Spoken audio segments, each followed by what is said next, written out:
जय हिंद। बुंदेलखंड न्यूज 24 में आप सभी का स्वागत है। न्यूज रूम से मैं आरिफ सिद्दीकी। तो चलिए बढ़ते हैं एक बड़ी खबर की ओर। हाथरस के बहुचर्चित मनीषा वाल्मीकि रेप कांड के बाद उत्तर प्रदेश सरकार को लगातार राजनीतिक दलों के साथ साथ आम जनता के भी भारी विरोध का सामना करना पड़ रहा है। लोगों का पुलिस पर से भरोसा उठता हुआ दिखाई दे रहा है और उन्हें पुलिस के ऊपर अत्यधिक गुस्सा आ रहा है, क्योंकि उन्हें लगता है कि पहले रेप पीड़िता का उन दरिंदों ने शोषण किया और उसके बाद पुलिस प्रशासन ने भी शोषण में कोई कमी नहीं रखी। पेट्रोल डालकर उसका रात को ही दाह संस्कार कर दिया। इस अन्याय के विरोध में आम जनता सड़कों पर उतर आई और सड़क से लेकर सोशल मीडिया तक विरोध प्रदर्शन होने लगे। इसी क्रम में कांग्रेस महासचिव प्रियंका वाड्रा ने योगी सरकार से ट्वीट करके पीड़िता के परिवार की 4 बातों को सामने रखा। सुप्रीम कोर्ट के जरिए पूरे मामले की न्यायिक जांच हो, हाथरस डीएम को सस्पेंड किया जाए एवं किसी बड़े पद पर नहीं लगाया जाए। हमारी बेटी के शव को बगैर हमसे पूछे पेट्रोल से क्यों जलाया गया? हमें बार बार गुमराह और धमकाया क्यों जा रहा है?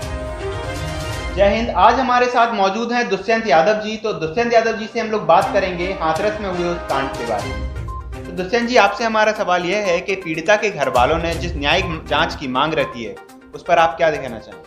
देखिए, जो पीड़िता के घर वालों ने जो न्यायिक मांग की जांच की मांग की है वो बिल्कुल ही सही की गई है, क्योंकि हाथरस में भाजपा सरकार सत्ता के पक्ष नेताओं के लिए कोई पाबंदी नहीं लगाई, लेकिन जनता और विपक्ष को धारा 144 के नाम से बाधित किया।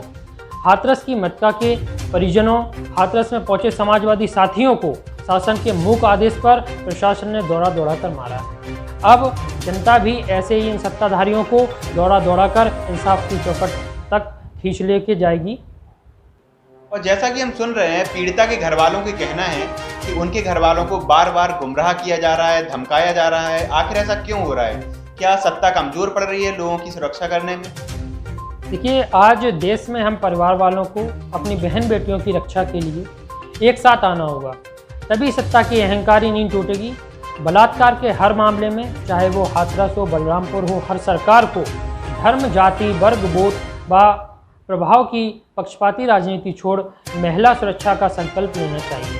भाजपा के प्रशासन का असली रंग जनता देख रही है। कपटियों का लवादा उतरने में अब देर नहीं लगेगी और सरकार को पहले से ही कई कड़े कदम उठाने थे, क्योंकि वहां पर पहुंचे कई साथियों ने काफ़ी कोशिश की, परिजनों से मिलने की, उन पर भी रोक लगाई गई और इसके बाद पत्रकारों पर भी रोक लगाई गई। तो कहीं ना कहीं इसमें ऐसा लगता है कि सरकार की सांठगांठ से ही ये सरकार अब महिला सुरक्षा को लेकर कमज़ोर पड़ रही है, जिसमें कि सरकार को कड़े से कड़े नियम बनाने पड़ेंगे और उन नियमों पर खरा उतरना पड़ेगा। दुष्यंत जी, बुंदेलखंड न्यूज 24 से जुड़ने के लिए आपका धन्यवाद। और हम लोग उम्मीद करते हैं कि आपकी और पूरे भारतवर्ष की जनता की मांग सरकार जल्द से जल्द सुने और पीड़िता के उन आरोपियों को जल्द से जल्द सजा मिले। तो हमारे साथ जुड़े हुए हैं हार्दिक जैन जी और इनसे हम बात करेंगे हाथरस कांड के बारे में। तो इनसे हमारा पहला सवाल यही रहेगा कि हाथरस की बेटी मनीषा वाल्मीकि जी के घर वालों का कहना है कि उनकी बेटी की डेड बॉडी तक उन्हें नहीं दी गई और उनकी परमिशन के बिना उसे जला दिया गया। तो इस पर आप क्या कहना है? जी, डेड बॉडी का सबसे पहला अधिकार उनके परिवार वालों को ही होता है, और जैसा कि उनके बिना परमिशन के आपने उनको जला दिया और वो भी बिना उनके रीति रिवाज के। देखिए, हर किसी को अपना रीति रिवाज वो होता है। अगर आप उनके बिना रीति रिवाज के उनके डेड बॉडी को, जो कि जा चुकी है, तो उनसे उनका दिली जुड़ाव होगा, उनको आप उनके बिना रीति रिवाज के जलाएंगे, वो भी बिना उनके आंखों के सामने, बिना उनकी परमिशन के, तो आक्रोश में हर कोई आएगा। तो ये मांग मेरे हिसाब से उनकी एकदम सही है। ये चीज़ गलत हुई है। अब ये हो सकता है कि उसके प्रति सरकार का कुछ और सुझाव हो, उसका कोई रीज़न हो, तो वो एक अलग चीज़ है, लेकिन उनके हिसाब से ये जो उन्होंने मांग की है सही है। और जैसा कि पीड़िता के परिवार ने सुप्रीम कोर्ट से जो न्यायिक जांच की मांग रखी है उस पर आप क्या कहना चाहेंगे? देखिए, बिल्कुल इसके ऊपर सुप्रीम कोर्ट की ही जांच होनी चाहिए। क्यों? क्योंकि मुझे भी और मैं मानता हूँ पूरे देशवासियों को हमारे सुप्रीम कोर्ट पे, हमारे न्यायालय पे पूर्ण रूप से भरोसा होना चाहिए। और बिल्कुल मुझे भरोसा है कि अगर सुप्रीम कोर्ट इसकी जांच करेगा तो वो बिल्कुल अच्छी जांच होगी और जल्द से जल्द इसका फैसला आएगा, जिससे कि उस लड़की को न्याय मिलेगा और सबका अच्छा रहेगा। वहीं उत्तर प्रदेश के मुख्यमंत्री योगी आदित्यनाथ जी ने यह आरोप लगाया है कि कांग्रेस पार्टी और विपक्ष मिलकर देश में अंतर्जातीय दंगे कराना चाहती है। उन्होंने कहा कि कुछ लोगों को विकास पसंद नहीं आ रहा, इसीलिए वह प्रदेश में दंगे कराने के कार्य कर रहे हैं।